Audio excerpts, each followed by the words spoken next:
After reading Best Practices by Stephen Zolman, Harvey Smokey Daniels, and Arthur Hyde, I found several similarities in chapters 4 and 5 between writing and math teachers.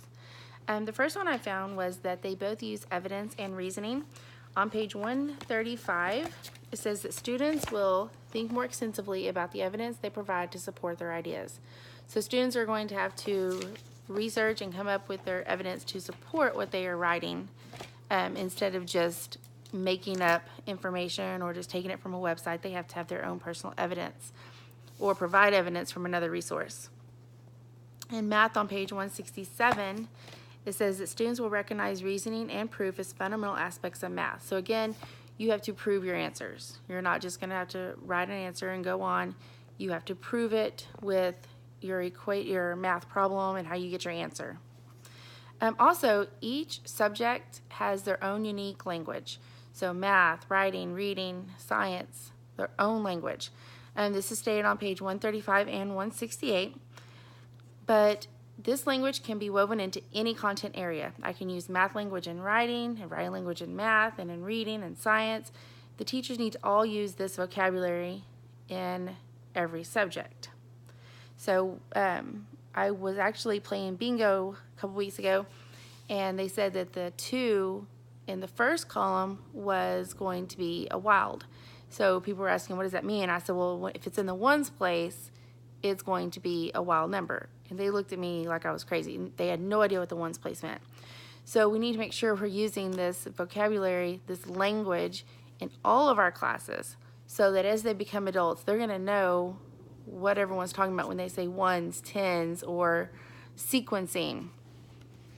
Also on page 135 and 168, you're going to have to be able to explain yourself. So whether you're doing writing or math, you need to explain how you got your answer or your thought process for your writing.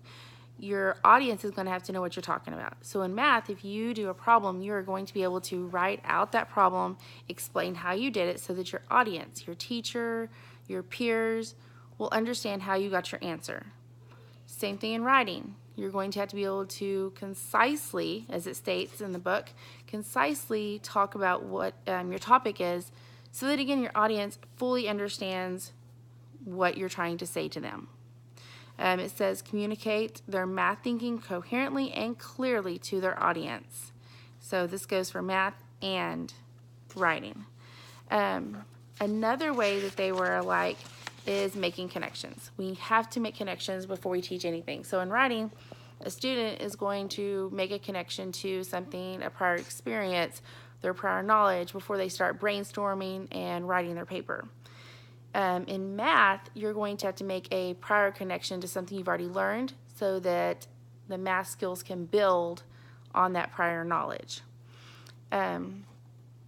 And that it states that on page 170. In math, we build on our previous math skills to learn new and more difficult concepts. The last way that I found that math and writing were alike is that they both use sequencing. They both use a lot of the same vocabulary, like before and after.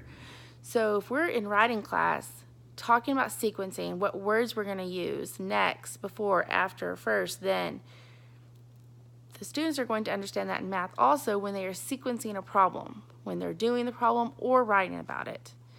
Both subjects are very sequential. So these are the things that I have found that ways that math and writing are the same.